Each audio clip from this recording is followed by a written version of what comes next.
Esta conversación es el mapa, pero el mapa nunca es el territorio. Las palabras por sí solas no te van a sacar del dolor. Se necesita trabajo. Y el trabajo real, el que cambia todo, empieza en el enlace que está en la descripción. Se llama Ruta Crítica. Si te resuena y estás listo, aplica ahora para la entrevista de selección. Las instituciones, rabinos incluidos, fuera de Israel, no pueden hablar fácilmente de este tema. Porque si lo hicieran, se acabaría su existencia.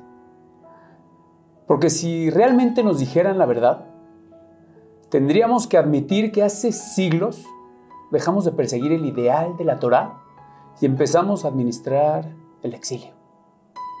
Hoy tenemos todo para volver. Boletos de avión, subsidios, visas, becas, facilidades. Y aún así, seguimos aquí rezando Beshana Abba Beirushalayim, el próximo año en Jerusalén, mientras planificamos nuestras próximas vacaciones en Miami. Seguimos esperando al Mesías como si fuera un Uber que se retrasó. Y mientras tanto, convertimos el exilio en una religión. Decimos que el Israel moderno no es el que nos promete la Torá, que el estado actual es demasiado humano, demasiado político, como si la redención tuviera que venir sin contradicciones. Pero quizá la pregunta no es si Israel cumple la promesa, sino si nosotros cumplimos con la responsabilidad de tener Israel. ¿Por qué hay dos Israel? El de los mapas y el de la Torá.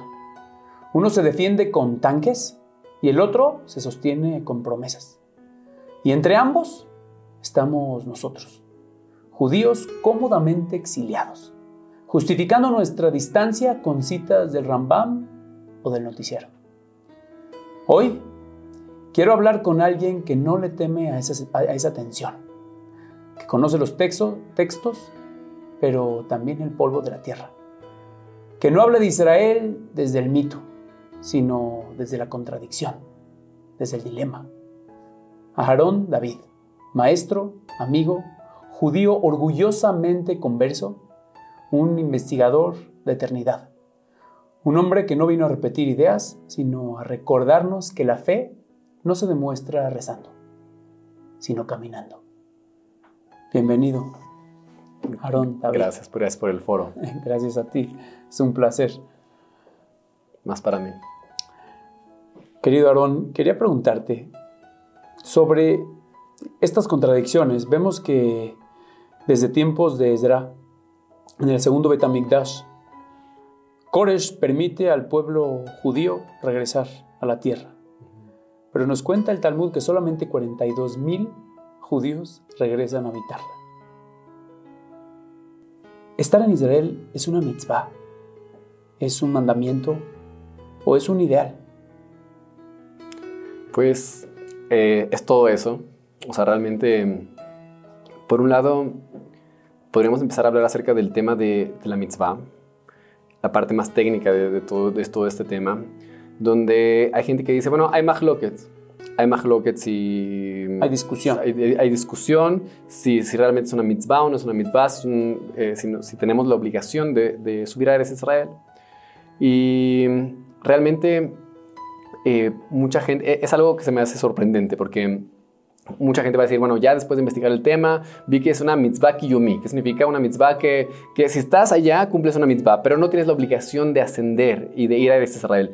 Y me sorprende mucho porque esto normalmente viene justo de personas en las que se esfuerzan por cumplir todas las mitzvot al pie de la letra. Todos los sidurim, las humbrot y así, tratan de buscar cumplir todas las mitzvot. Pero cuando se trata de Eretz Israel, donde tenemos frases de nuestros sabios, como en el Sifré, donde justo nos dice, la Mejiltá nos dice que todo el que vive como en ese Israel es como si cumpliera todas las mitzvot de la Torah.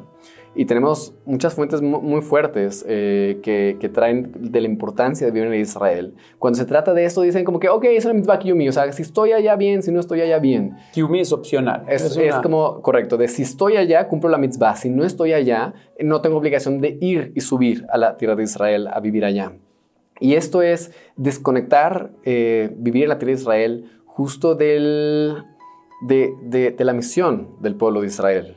Eso es crear esta desconexión. Cuando yo entiendo que la función del judío es principalmente estudio de Torah y es principalmente conectarme con Dios, pues ¿sabes qué? Yo me siento más conectado aquí y tengo más tiempo de estudiar aquí en el exilio que lo que tengo de estudiar en Israel. Entonces, ¿para qué mudarme? ¿Para qué hacer aliyá? Mejor me quedo cómodamente aquí donde puedo tener bien una parnasá, donde puedo estar. Entonces se desconecta la misión principal que tenemos como pueblo judío, que justo podríamos regresarnos hasta la época de los espías. Que es ¿Por qué? El pecado de los espías, ¿cuál fue? Y eso es donde cuando pasa Parashat Shelach Lecha, es curioso que no se hable de este tema, casi, más que los rabanim que están en Israel, porque ¿cuál fue el pecado de los espías? ¿Qué hicieron los espías? Los espías dijeron, ¿sabes qué? La tierra está muy difícil de entrar, ¿saben qué? Hablaron la shonara de la tierra de Israel. Hablaron mal de la tierra de Israel. Claro, hablaron mal, le quitaron la emuná, quitaron la fe de las personas y dijeron, ¿sabes qué? No podemos ascender, no podemos subir a Israel, no está en nuestra capacidad. Olvidando que obviamente llevaban viviendo una cantidad de milagros impresionantes en el desierto hasta ahorita y se les olvidó que el que los iba a meter a la tierra de Israel fue el mismo que los sacó de la tierra de Egipto. Y se pierde esa emuná. Rabbi Nachman de Breslev dice que justo emuná, fe, es Israel. O sea, Israel se gana con emuná. Cuando tú logras subir esa emuná, esa fe, en ti es cuando puedes ganarte, eres Israel. Y fue justo lo que los espías bajaron. Y nos dice algo muy fuerte. El Zohar mismo dice, nos cita el Rav Shlomo Teichtal, cuya publicación de su libro fue en 1943, en la mitad del Holocausto. Un rabino hasídico que toda su vida se opuso al sionismo y a los sionistas y a la construcción de la tierra de Israel. Y que a la mitad del Holocausto dijo, ¿qué está pasando? ¿Qué estamos haciendo? Estamos haciendo todo bien. Estábamos los hasidim creciendo, Torah, etc. Y ahora pagamos todos juntos por lo mismo. Y la conclusión que llegó es, todos los exilios a los que hemos estado, vamos a salir mal de ellos. ¿Por qué? Porque Hashem nos está diciendo, vayan a su tierra. Entonces, Rav Shlomo Teichtal trae entre todas sus fuentes que trae aquí muy interesante, un libro, Em Avanim Semeja, que un must read, para todos deberían leer este libro para entender estas fuentes, donde él dice que el pecado de los espías fue motivado por este deseo del poder que tenían. Ellos tenían este sentimiento, sabían inconscientemente de que en el momento en que les tocara entrar a la tierra de Israel, su posición como líderes no iba a ser tan necesaria. Vamos a dar un poquito de contexto, es decir, ellos durante toda la travesía del desierto, o una gran parte de esa travesía, eran los líderes del pueblo de Israel, dividido en las 12 tribus. Y cuando están a punto de entrar a la tierra, ellos por miedo a la pérdida del liderazgo, es que hablan mal de la tierra de Israel. Y eso es lo que estás diciendo tú, que argumentas que ese fue el pecado original por el cual Correcto. No entramos a la tierra de Israel. No entramos a la tierra de Israel. Y si te pones a pensar qué es lo que ellos querían, no entrar a la tierra de Israel. ¿Qué fue lo que tuvieron? No entraron a la tierra de Israel. Y eso es algo muy curioso, porque a final de cuentas Hashem hace las cosas midá keneged midá, medida por medida. Y si nosotros despreciamos la tierra, y también es otra cosa que dice Rav Shlomo Teichtal, el pecado por el cual fuimos exiliados fue por despreciar la tierra. Y la manera en la que vamos a ser redimidos es cuando tengamos ese deseo fuerte por la tierra. Y fue justo lo que pasó con el pueblo ese. Dijeron, ¿sabes qué? ¿No quieres entrar a la tierra? No vas a entrar. Mueres en el desierto. Y ellos podrían decir, todos podríamos decir, oye, espérate, en el desierto, ¿qué hacían? Nada, estudiar Torah. Todo el día estudiaban Torah. Oye, ¿cómo se ganan su parnasá? No necesitaban, man del cielo. Oye, ¿qué generación estaba más conectada con Hashem? Pues esa, ¿no? La conexión que todo el día se la pasaba estudiando Torah, todo el día se la pasaban sin necesidad de trabajar, lavar, nada. Era pura espiritualidad. Entrar a la tierra de Israel, ¿qué implicaba? ya no es eso. Ahora tienes que entrar, arar la tierra, trabajar la tierra, ponerte a trabajar, crear un ejército, pelear. Todo eso no es de judíos, ¿no? ¿O sí?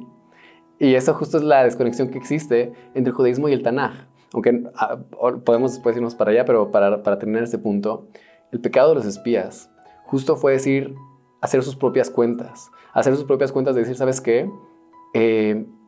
Aquí, en el desierto, estamos mucho mejor.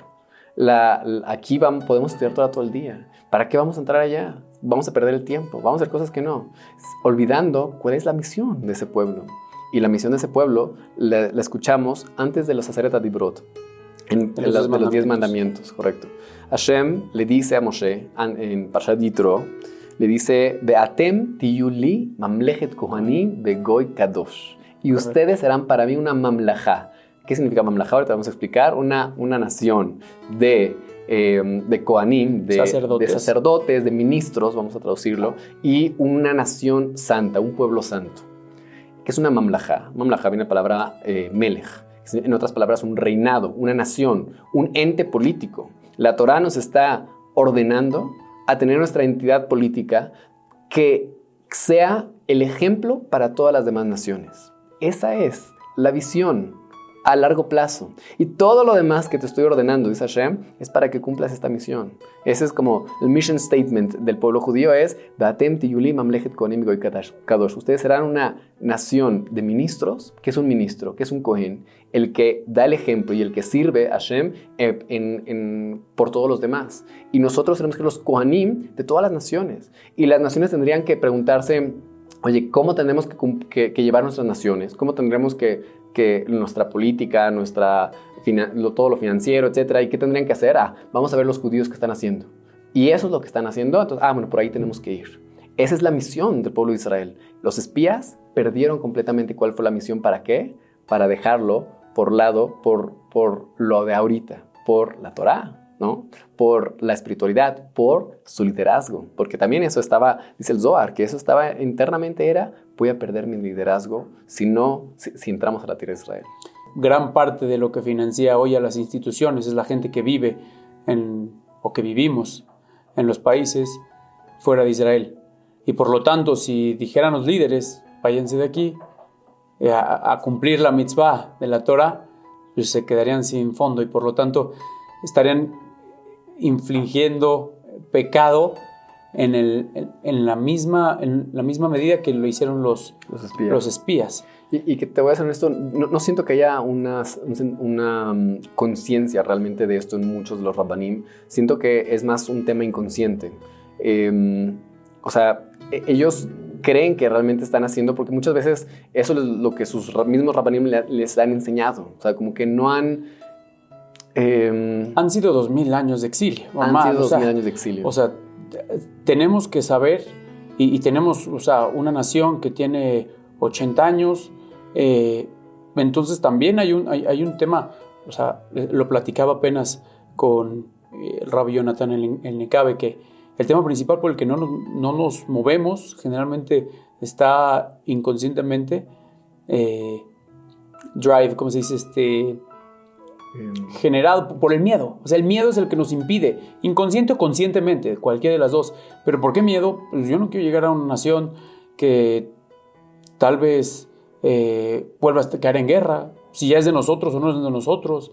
Digo, hay muchos miedos, pero también uno de esos miedos es ese. Y la gente que está en el exilio, por otro lado, te podría argumentar que ese va a ser mi papel en esta conversación, contrapuntearte en ese sentido.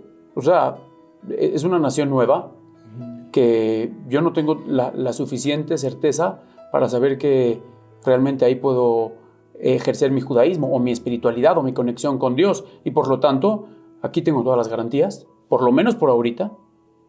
Y podría pensar que eso es lo que quiere hoy Dios de mí, que sería el argumento más sensato para un líder religioso que está llevando a su congregación. Claro, o por un lado entiendo esa posición de muchos rabbanim que dicen, ¿cómo le voy a recomendar a una familia que se mude a la tierra de Israel sin asegurarle que realmente va a hacerlo realmente, ¿no? Entonces, o sea, entiendo esa postura de muchos rabbanim, pero eso es nuevamente, olvidar cuál es la misión como pueblo, donde ya no es el individuo lo principal, sino es la nación, mi misión como pueblo, mi misión como nación.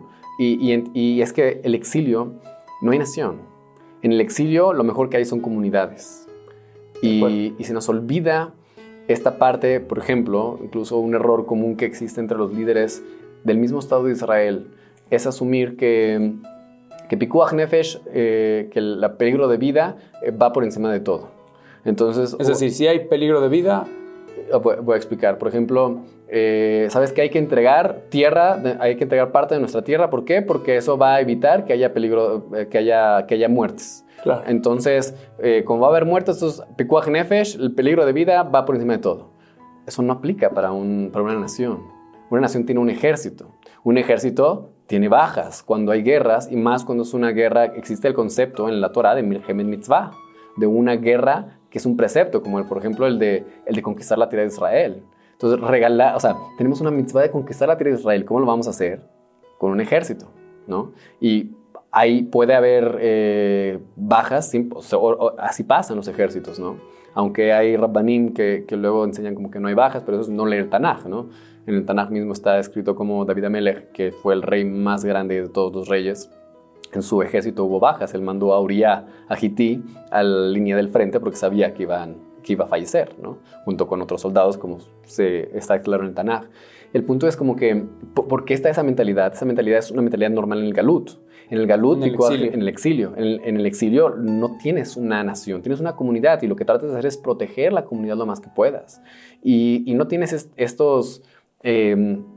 todo este tipo de pensamientos acerca de guerras, acerca de ejércitos, y por eso también estamos tan desconectados del Tanaj, porque ¿qué es el Tanaj? Sino simplemente las guerras de la conquista de la tierra de Israel, ¿no? Entonces, un judío en México no se identifica mucho con Yehoshua, ¿no? No se identifica mucho con David Amelech. O sea, nada más contamos la parte de David Amelech, que era un estudioso de Torah. Ok, si a medianoche se despertaba a estudiar Torah, y en la madrugada iba contra los palestinos, bueno, los pelishtim, los filisteos, ¿no? Entonces, eso es nuestra historia, es nuestro Tanaj. Somos un pueblo no somos un pueblo bélico, ¿no? Tampoco que se debe entender así. Hemos tenido que ser bélicos debido a cómo la gente se lanza contra nosotros. Por la naturaleza de nuestro rol. Muy bien, por nuestra naturaleza de nuestro rol. Hemos tenido que estar enfrentándonos constantemente a mucha gente, y somos muy buenos en ello, ¿no? Digo, no sé si incluirme yo en eso, pero el pueblo de Israel ha sido una demostración increíble de cómo Hashem está con ellos, ¿no? En todas las guerras. Y me haces pensar en Hizkiyahu, el rey, que él en cierto momento el Tanaj nos cuenta que él empieza a hacer cuentas porque sabía por profecía que iba a tener una descendencia desviada del camino. Correcto. Y por lo tanto decide no tener hijos. Sí. Y se le acerca el profeta, sí, y le advierte, eso, o sea, vas a morir, o sea, que está erróneo tu pensamiento.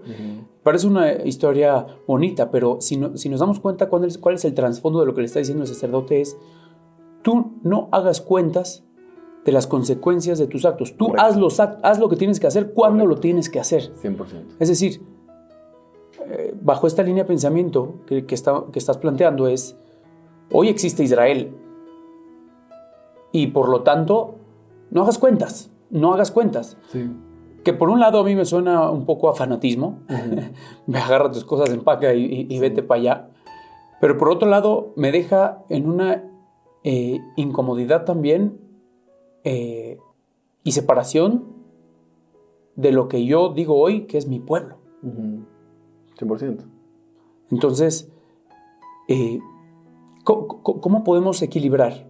¿Cómo podemos equilibrar en estas dos visiones diferentes del Israel místico, el que nos promete la Torah, que hablamos de que va a bajar el tercer Beit Hamikdash reconstruido, va a llegar el Mashiach, como que lo percibimos desde una manera sobrenatural, y el real, sí, el que hoy vemos, lleno de violencia, con distintos colores políticos, con discusiones en la Knesset que pues, se diversifican en miles de voces, y muchas veces ya no sabemos si representamos a ese Mamlechet Kohanim, como le dijiste, a esa nación de ministros o sacerdotes.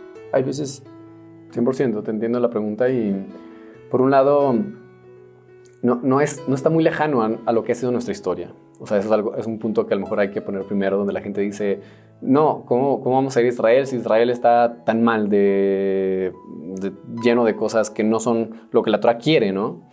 Y hay dos respuestas. Uno es, bueno, sí, lamentablemente está así como la mayor parte del Tanaj, ¿no? La mayor parte del Tanaj, cuando hubo esta división entre el reino de Judá y el reino de Israel, la mayor parte de la historia del reino de Israel fueron Reshaim, fueron malvados completamente. Estaban corruptos. Corruptos en todas las áreas.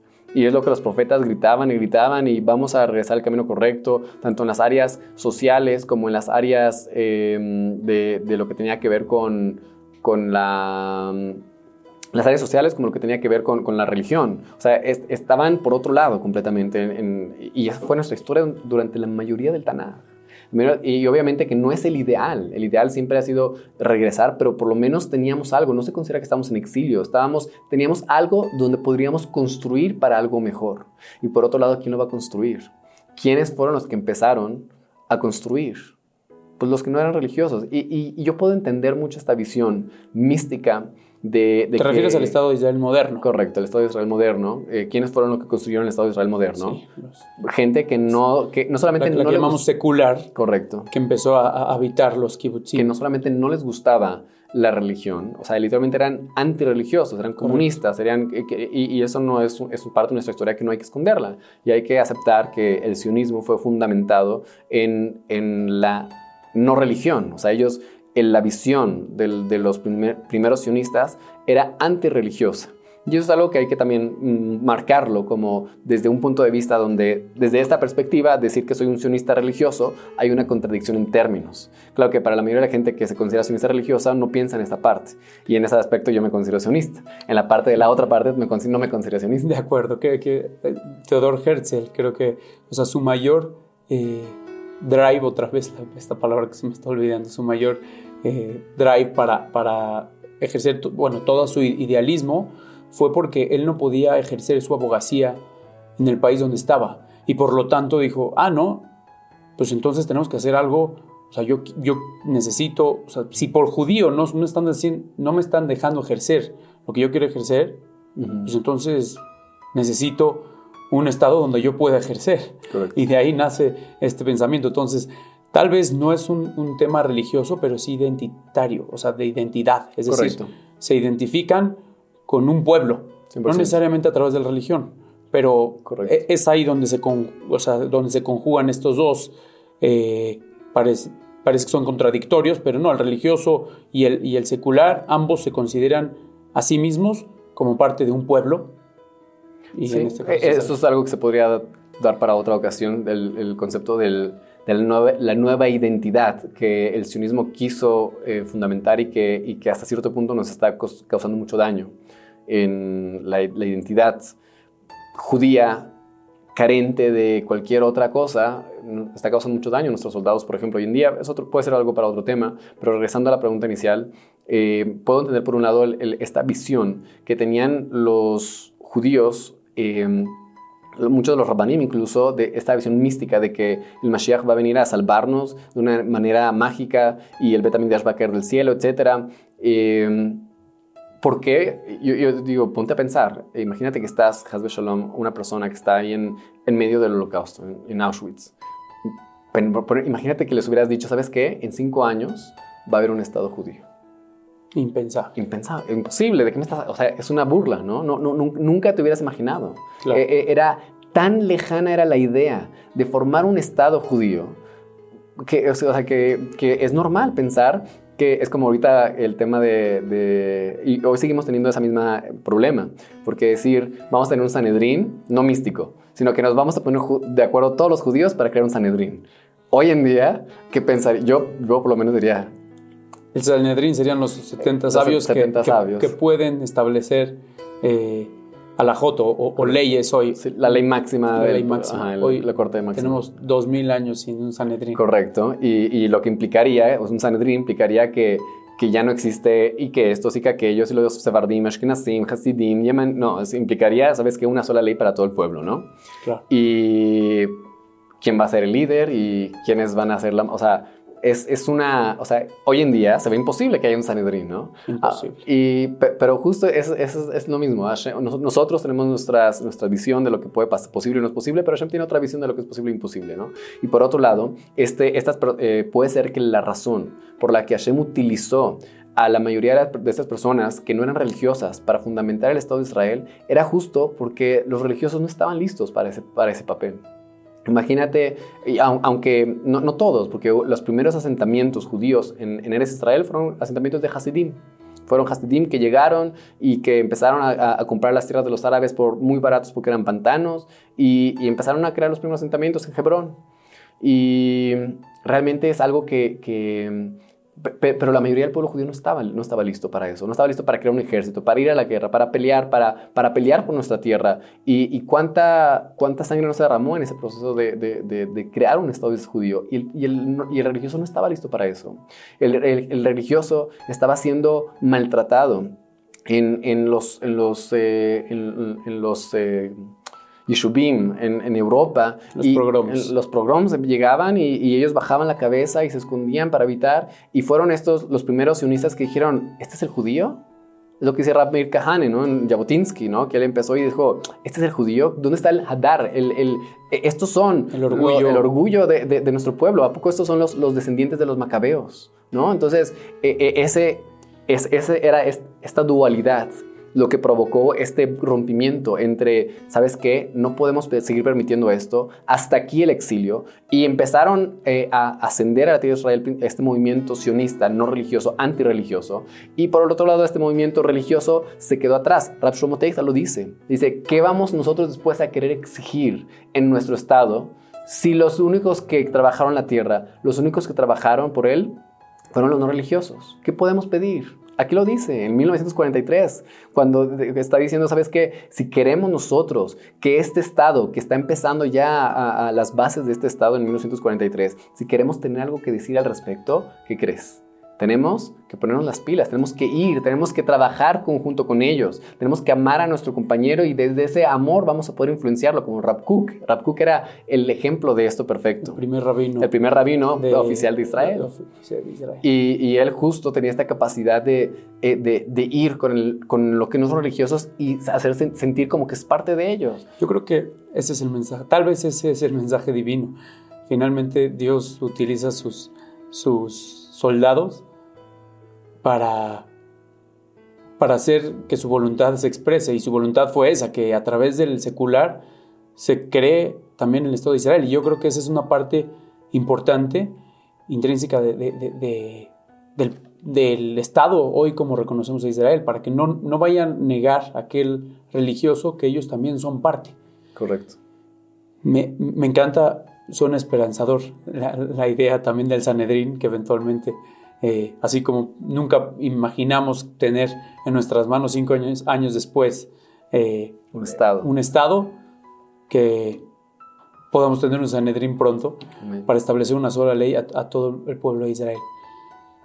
Pero quiero analizar contigo, siempre todo lo que se refleja afuera es una contradicción que tenemos adentro, y vemos esto reflejado en muchos lados, esto que estamos platicando, que es, por ejemplo, el judío muy ortodoxo en Israel muchas veces no quiere ir al ejército. Uh-huh. Y el secular le reclama a ese ortodoxo que no puede estar tomando provecho de ese estado si no coopera. Y eso mismo, y por otro lado, cada vez son más los religiosos que se enfilan al ejército y defienden el estado como tal. Pero ahí se refleja de manera fiel esta contradicción que tenemos adentro, que es básicamente el concepto de ishtadlut, es decir, hasta dónde nosotros vamos a polarizarlo al trabajo, hasta dónde yo tengo que hacer trabajar, y hasta dónde Dios me otorga su voluntad. Es decir, yo no, por un lado no puedo dejar, Dios, dame mi parnasá, mi sustento, sin mover un dedo, Pero por otro lado, no puedo trabajar tanto que deje afuera a Dios. Lo digo en otras palabras, hay gente que está tan llena de Dios que no deja espacio para sí misma, y hay gente que está tan llena de sí misma que no deja espacio para Dios.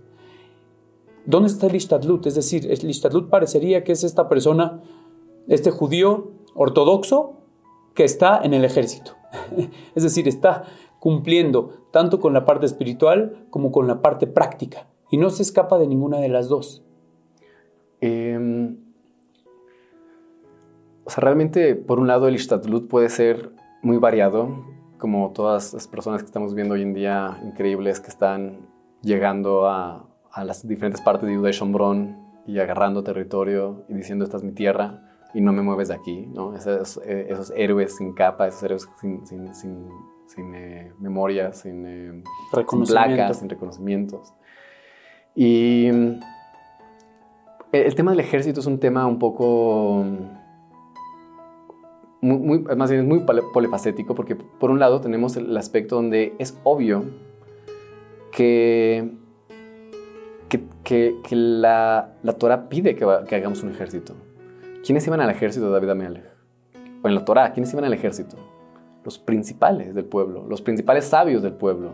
La Gemara nos habla mucho de quiénes eran los dirigentes del ejército. Ahí era el jefe del Sanedrín. Ahí era el que sabía, personas impresionantes que sabían de todo en temas de Torah. En otras palabras, y es lo que de acuerdo a la Torah es obvio que los que van al ejército son los Bene Torah. Son los que no tienen pecados. Los sabios. Los sabios. Los líderes, los que saben que están limpios y que pueden ir a la guerra sin miedo. Cumpliendo la mitzvah de no tener miedo cuando vayas a la guerra. Es obvio por un lado esa parte. Por otro lado, tienes el aspecto de que el ejército es una institución sionista. ¿Qué implica eso? Que sí tienen una tendencia en contra del religioso. Y sí existe ese sentimiento negativo, o, por ejemplo, no es muy raro o casi no visto. Digo, todo esto lo sé por amigos más que por yo experiencia, porque nunca he estado por allá, pero no vas a ver generales que sean religiosos, porque a propósito hacen que no puedan subir. Y muchas veces los mandan a los lugares más peligrosos. Muchas veces las cosas que tienes que hacer no son de acuerdo a la Torah. De inicio, todo el código de armas que tiene el Estado de Israel es absurdo. Es algo que va más para proteger a mis enemigos que para proteger al mismo soldado. Y entonces yo entendería que un Bajur Yeshiva diga, ¿sabes qué? Una persona estudiosa, una persona que es ultraortodoxa diría, ¿sabes qué? Yo no voy a ir a ese, o incluso que no es ultraortodoxa, que diría, ¿sabes qué? Si no me van a dejar utilizar mi arma para defenderme, yo no voy a ir a ese ejército. Si me van a mandar a matar a Gaza para buscar rescatar la mayor parte de ellos, yo no quiero ir a eso. Es decir, defendiendo la parte llamada ultraortodoxa, podemos decir que tal vez no es que no quieran entrar al ejército, sino es la institución del ejército la que no quieren entrar a ese... Las que no están a favor de la religiosidad de esta persona que está yendo, eso es, por un lado, hay cierta parte de eso, donde tenemos la institución del ejército sí tiene ciertas cosas en contra de la religión, en contra de los religiosos, y por otro lado, la misma institución tiene ideologías que van en contra de la Torah y que son en contra de... ¿Por qué tantas muertes que ha habido, por ejemplo, ahorita en Gaza? Para buscar salvar a los inocentes civiles de Gaza, ¿y a cambio de qué? ¿A cambio de que nuestros soldados mueran? Eso no es justo. Y entendería a cualquier soldado que diga, ¿sabes qué? Yo no me presto para eso. Hay muchos otros que dicen, ¿sabes qué? No, esto es nuestra misión y aunque no nos dejan hacerlo de la mejor manera, yo voy a estar ahí. Y también es muy aceptable esa persona que dices, yo voy más allá de la institución y yo estoy por mi país. Y también es, por otro lado... es miedo. Y también puede ser miedo, 100%. Y el que tiene miedo no va a la guerra. Al contrario, se dice, si tienes miedo, no vayas a la guerra. Y por otro lado, tenemos el concepto de la mayoría de los Haredim no tienen ellos su opinión de qué hacer con el ejército. Son los Rabbanim. Los Rabbanim que tienen que todavía siguen a lo mejor en esa cuestión del Galut. Porque también, si tú dijeras, bueno, ok, entiendo todos los argumentos que son reales de por qué no quieres ir al ejército, bueno, sé parte de la solución. Busca crear una política que genere un ejército que vaya de acuerdo a la Torá y que vaya de acuerdo a los principios de la Torá. Entonces, hay muchas caras a este tema del ejército.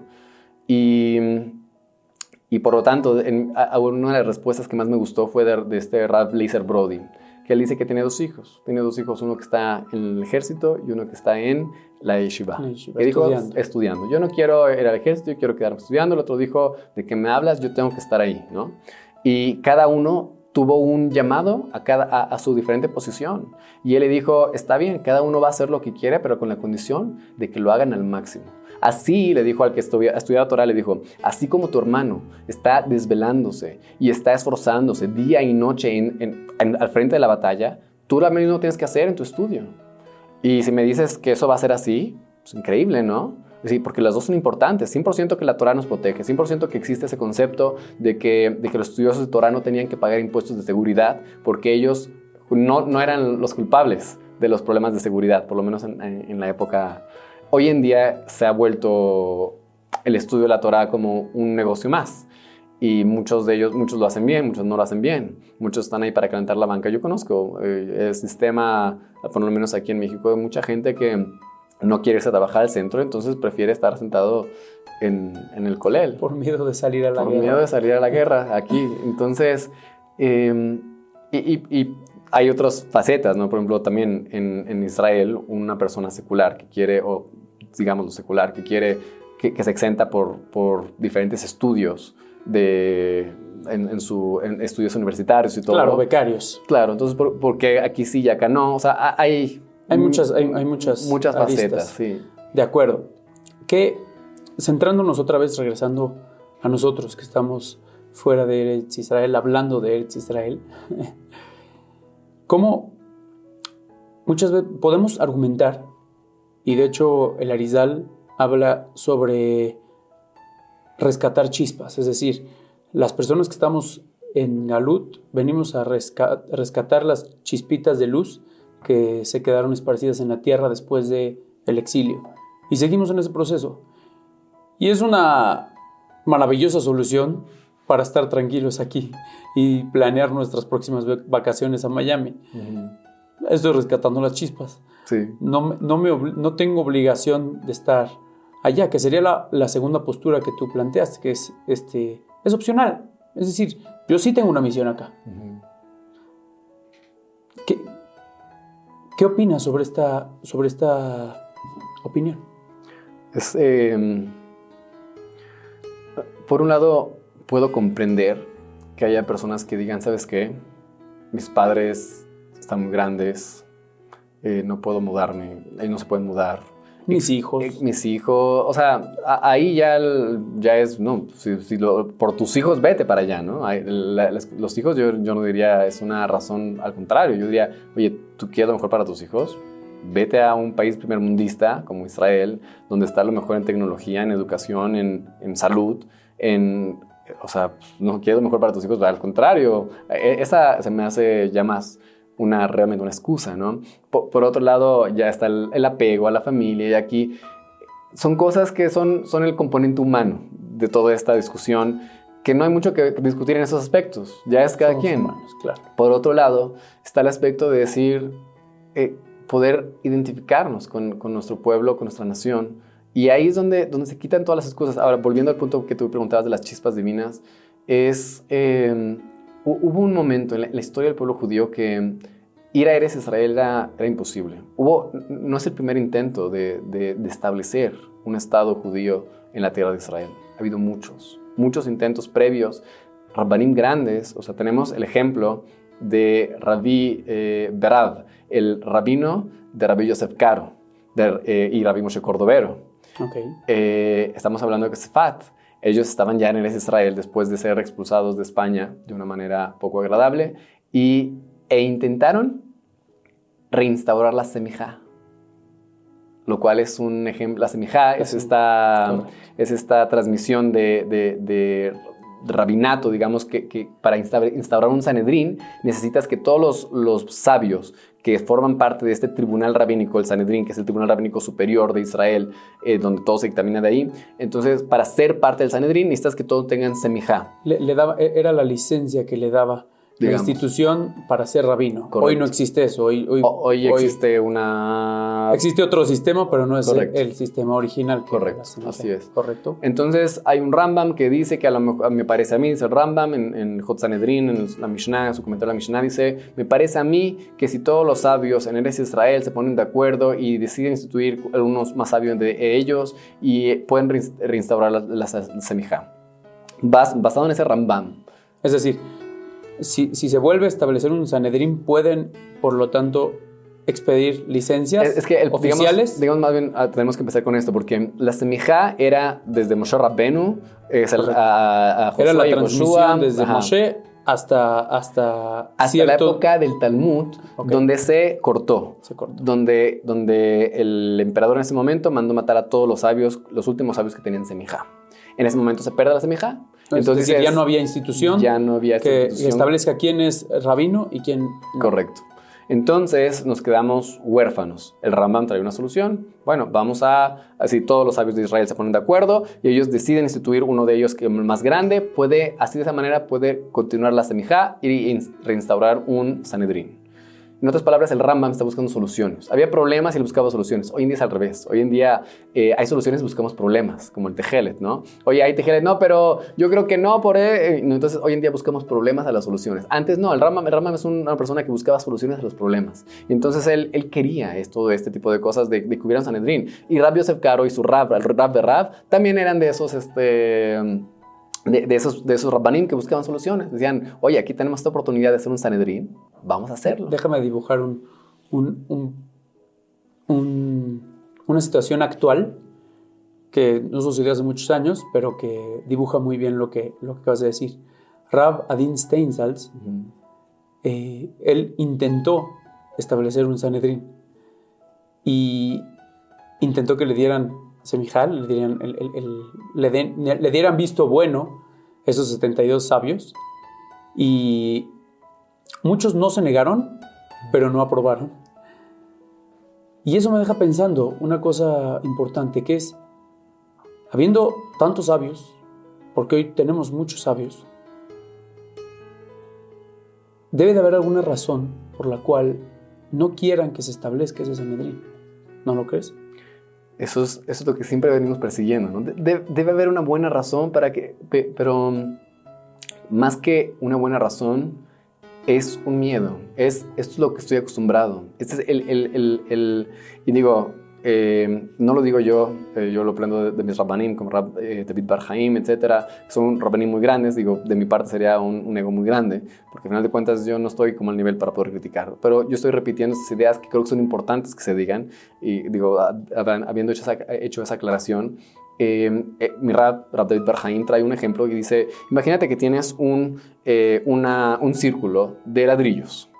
El ladrillo, tienen 9 ladrillos, el círculo se hizo con 9 ladrillos. Y yo te agarro un ladrillo y te digo, ponme este ladrillo en tu círculo de ladrillos. ¿Qué tienes que hacer? Destruir el círculo para crear un nuevo círculo con ese nuevo ladrillo. Y eso nos da mucho miedo. En otras palabras, este judaísmo de Geulá, de redención, de Eretz Israel, espérate, ya no estamos en el exilio. El Shulchan Aruch, obviamente hay muchas cosas que nos sirven, pero está incompleto. Necesitamos... Es decir, más vale malo por conocido que bueno por conocido. La mayoría de los rabbaníes, esto es lo que venimos viviendo por años. No conocemos otra cosa. Milenios. Entonces, correcto, milenios. Y si le dices, oye, Corban Pesach, no, Corban Pesach, ¿qué me estás hablando? Vamos a cumplir acciones de cuando existía el Bet HaMikdash. Debes saber que existe una respuesta entre Hatam Sofer y Rabbi Akiva Eiger, que es justo este concepto de que se puede llevar Corban Pesach hoy en día. No necesitamos tener un Bet HaMikdash. Y le hizo todas las preguntas. Oye, el Cohen necesita tener Yehud, necesita tener ese abolengo para poder saber qué es el correcto, y las vestimentas, y qué pasa con la tumá. Y le hizo todas las preguntas. Hatam Sofer, Rabbi Akiva Eiger, grandes jamim que vinieron hace 300 años. ¿Y qué contestó? Le dijo, sí, si el dirigente nos lo permite, podemos llevar un Korban Pesach. Pregúntale hoy en día a la mayoría de los rabbanim. Es decir, no, ¿de qué me estás hablando? Había pocos visionarios, como Rav Kook, que él también intentó reinstaurar el Sanedrín, pero son personas que están muy, muy por encima de su época, que están buscando soluciones a los problemas y no problemas a las soluciones. Y hoy en día es lo que necesitamos gente y empieza a ver este despertar. Y puede ser que sea una de las razones por las que existe tanta chutzpah y tanto desagrado de muchos jóvenes con el judaísmo actual que les están vendiendo. ¿Por qué? Porque ya tenemos ese upgrade in consciousness, esa actualización en nuestra conciencia. Hashem hizo que esta generación creciera en su conciencia. Y necesitan más las personas, no se conforman. Y entonces, cuando les ven en el judaísmo del exilio, dicen como que esto falta algo. Y sí, faltan muchas cosas. Y esas cosas que faltan, las empezamos a tener. El Tejelet que surgió ahorita de repente, ¿no? Llegó el Tejelet nuevamente, se instauró. ¿Y por qué no lo estamos usando todos? No, hasta que venga Mashiach. O sea, el judaísmo está paralizado. El judaísmo del galut, del exilio, está paralizado. El judaísmo de la Geulá, de la redención, es el que está buscando soluciones a los problemas. Tenemos gente como la gente del Instituto del Templo que tienen estas ideas y que ya tienen todas las vasijas para en cuanto se dé el permiso para sacar a los árabes de ahí, poder nosotros entrar a construir el templo que estaba originalmente ahí. Apenas escuchaba, ¿no? Imagínate que nosotros vamos a Meca y construir una sinagoga en Meca. ¿Alguien nos permitiría hacer eso? No, para nada. Pero nosotros sí permitimos que haya un templo musulmán, una mezquita en donde era nuestro lugar más, en lugar donde es nuestro lugar más sagrado. Y los dejamos jugar fútbol ahí, los dejamos hacer lo que se les pegue la gana y nosotros no podemos entrar. Es una situación que mucha gente está despertando hoy en día.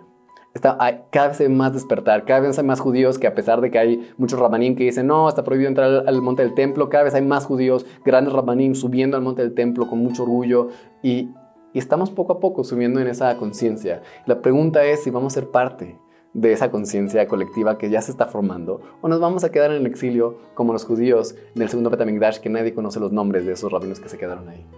Yo pienso que el Mashiach, la época mesiánica, se da cada cierto tiempo y una de ellas, en mi experiencia, fue la pandemia. Uh-huh.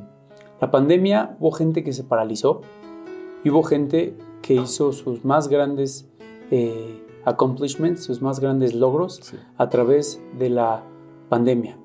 Y ambos tienen razones por las cuales su situación fue como fue, es decir, el que se paralizó y no hizo nada y fue su peor época de su vida, es justificable y le pasó y es real. Sí. Y el que lo logró y el que hizo los mejores negocios, etcétera, etcétera, muchas veces, lo que quiero decir es que se subieron a la ola. Sí. Es decir, el Mashiach es como, mi concepción del Mashiach son olas. Sí. Llega una ola y te subes y vas con ella, o la dejas ir y vas a entender, van a haber razones por las cuales te quedaste atrás de la ola y no hay problema, las dos son verdad al mismo tiempo, es decir, pasa sobre ti, pero te subes a esa ola o no te subes a esa ola. Y el Mashiach como concepto, la salvación llega, pero está en ti tomar la mano o dejarla ir. ¿Qué le recomendarías a todos nosotros hoy que tenemos la posibilidad de hacer aliyá y nos estamos quedando como aquellos judíos con Ezra Asofer que por miles de razones justificamos nuestra permanencia en el exilio? O sea, realmente, por un lado, como tú dices, incluso implícitamente de lo que acabas de decir, todas nuestras razones son justificadas. Y puede ser que, yo no sé cómo va a ser allá arriba el juicio, pero te van a justificar así, tenías razón, tus hijos, todas las razones son justificadas. En Fe Conciencia decimos, lo que creas, creas. Lo que creas, creas. 100%. Y 100%, si tú puedes justificar la razón por la que estás aquí y válida, pero la diferencia va a ser parte de ese mission statement, de esa declaración nacional, que va a ser parte de esta nación, o te vas a quedar en parte de comunidad. ¿Qué es lo que quieres? ¿Qué es lo que quieres para ti, para tus hijos, para la permanencia de ti dentro del pueblo, para la permanencia de las generaciones posteriores, de ser parte de estas personas increíbles que ya están allá, arriesgando todo para para no ser solamente ellos, sino ser parte de algo más grande. Que siempre somos parte de algo más grande, pero la diferencia es, ¿lo vas a vivir? ¿Vas a ser parte de eso o no? Y yo invitaría a todos a empezar a pensar en eso. Muchos nos vamos porque no queremos irnos solos. No nos vamos porque no queremos irnos solos, pero la pregunta es, vamos a ser los primeros, vamos a ser los pioneros, vamos a ser los que demos los primeros pasos para llegar allá. Y hoy en día lo tenemos tan fácil, y no es fácil moralmente hablando, y esa es la emuná que tenemos que fortalecernos. Eso es lo que, a lo mejor quisiera aclarar esto, de que yo antes me chocaba la idea, el Hasidut no me gustaba antes. Una de las partes por las que no me gustaba es porque ellos decían que si tú quieres la redención es a través del estudio del Hasidut. Y yo sentía que ese tipo de ideas evitaban que la gente diera pasos concretos realmente para la Geulá. Y por un lado puede pasar eso, aunque yo estoy viendo que muchos de los que están metidos en esto son los que están empujando hacia la Geulá. ¿Por qué? Porque muchas de las cosas que el Hasidut y que todas esas enseñanzas de la mística judía te van a dar es justo esa emuná que necesitas y esa confianza, esa fe en Hashem y en que todo va a salir bien. Cuando te llenas de emuná, cuando te llenas de ese sentimiento positivo, entonces vas a tener la posibilidad de hacer ese paso grande, de hacer aliyá, de buscar ser parte de algo más grande, de la unión. Porque ¿de qué sirve ir a Eretz Israel cuando llevas el galut junto contigo? Te llevas el galut en la maleta y te estacionas allá con una mentalidad de galut. Lo que queremos es primero salir del galut. Ya que salimos del galut, ya sea aquí en México o allá en Israel, y entonces ahora sí hacer una aliyá tanto espiritual, o sea, realmente creer que soy parte de una nación.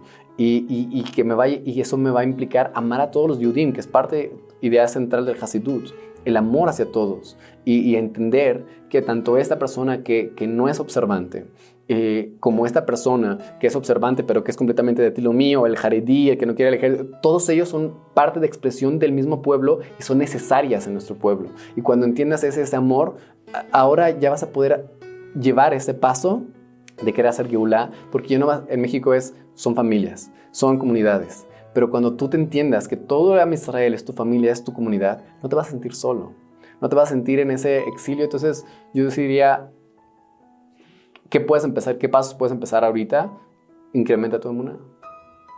Si ahorita no ves para ti realmente la posibilidad de irte a Israel, como que Israel, ¿no? ¿De qué me estás hablando? Incrementa tu emuná. Y automáticamente va a venir la idea de decir, yo quiero ser parte de esto, de la Geulá. La Geulá es emuná. Claro, me encanta lo que dices.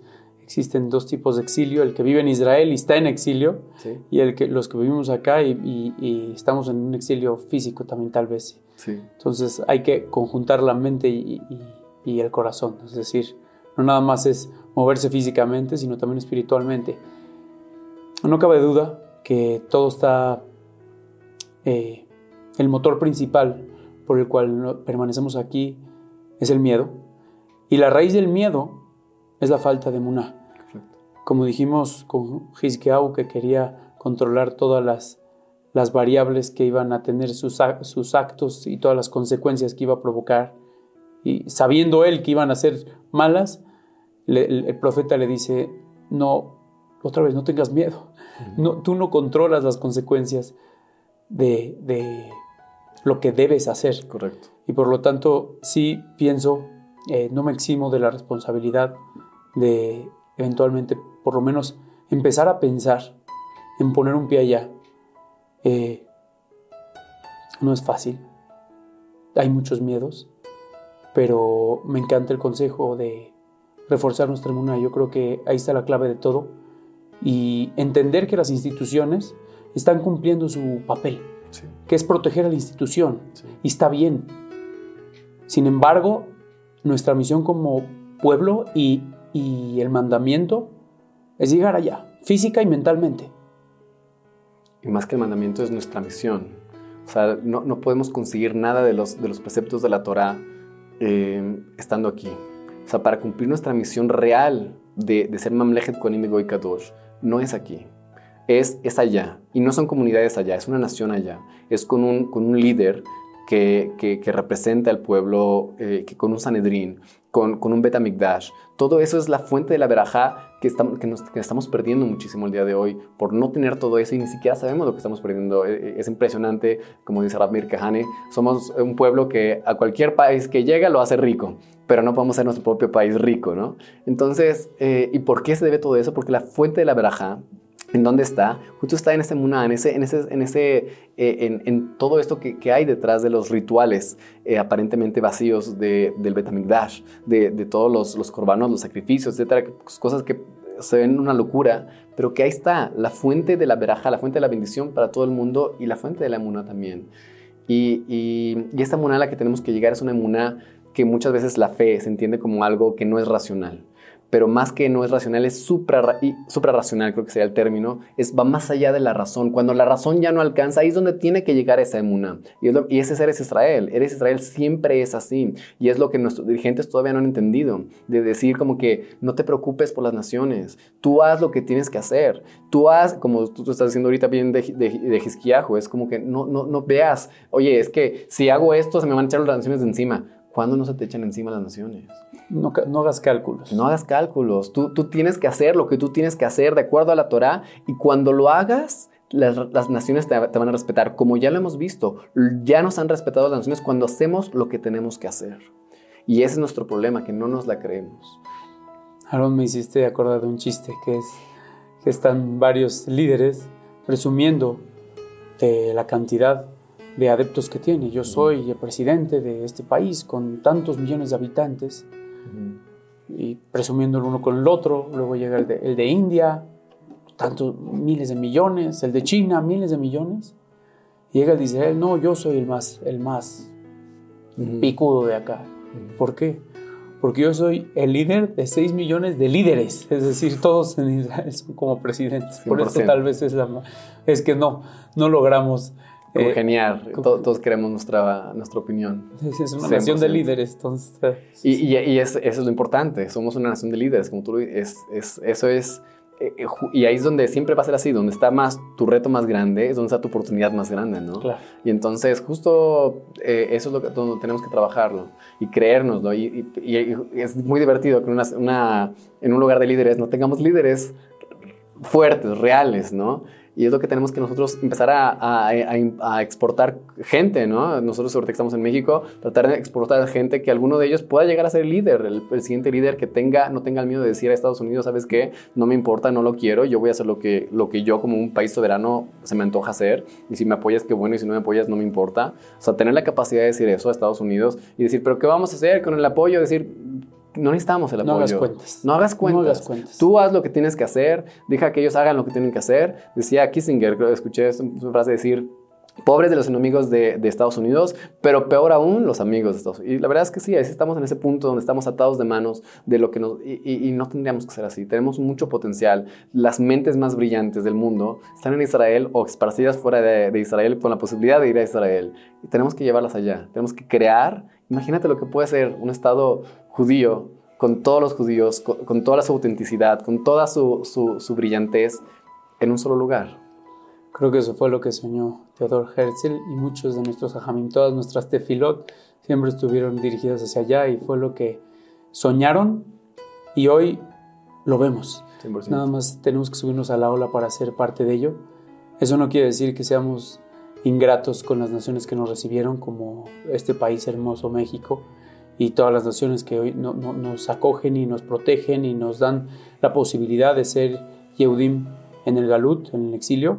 Pero no cabe duda que la mejor manera de que un fruto se conserve o se dé es en un ambiente adecuado para ella. Correcto. Y nosotros somos nativos de una tierra. 100%. Y esa es nuestra naturaleza. Y por lo tanto nuestra mejor expresión, la mejor expresión de nosotros mismos es en esa tierra.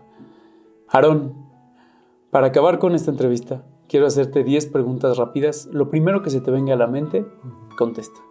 Traigo mi acordeón, así que vamos por partes. ¿Por qué Israel? ¿Por qué Israel? ¿Por qué no? ¿Qué es ser judío? ¿Qué es ser judío? Una luz para las naciones. ¿Qué es idolatría? todo aquello que te desconecta y te aleja de ti mismo y del Creador. Maestro que te transformó. Maestro que te transformó, puedo decir que Rab David Bar Haim. ¿Quién es el personaje de la Torá que menos entiendes? Personaje de la Torah que menos entiendo. Supongo que Shimshon. Aunque a veces lo entiendo un poco más, pero sí. Maestro favorito. Maestro favorito. Ahorita yo creo que Y.Y. Jacobson. ¿Tu mantra favorito? Bueno, supongo que el primero que se me viene a la mente es Bishvili Nivra Olam. Para mí fue creado el mundo. Okay. ¿Te tomarías un café con? Me tomaría un café con... Bueno, apenas escuché que creo que Rab Afshi contestó con Adama Rishon. Dije, impresionante, porque no se me había ocurrido antes. Entonces creo que iré con esa respuesta. Ok. ¿Le aventarías ese mismo café en la cara a? Supongo que a los líderes actuales de Eretz Israel. Okay. Me arrepiento de... Supongo que siempre hay actitudes y comportamientos en mi pasado que me arrepiento mucho, aunque pues, sí, o sea, de general, mi forma de ser de antes me arrepiento y pues me arrepentí. ¿Alajá o Zohar? Alajá.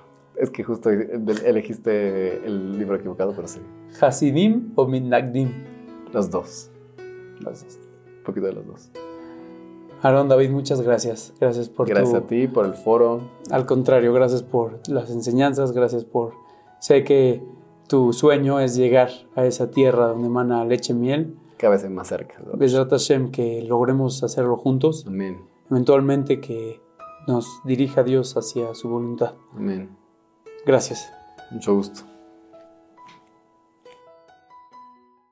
Esta conversación es el mapa, pero el mapa nunca es el territorio.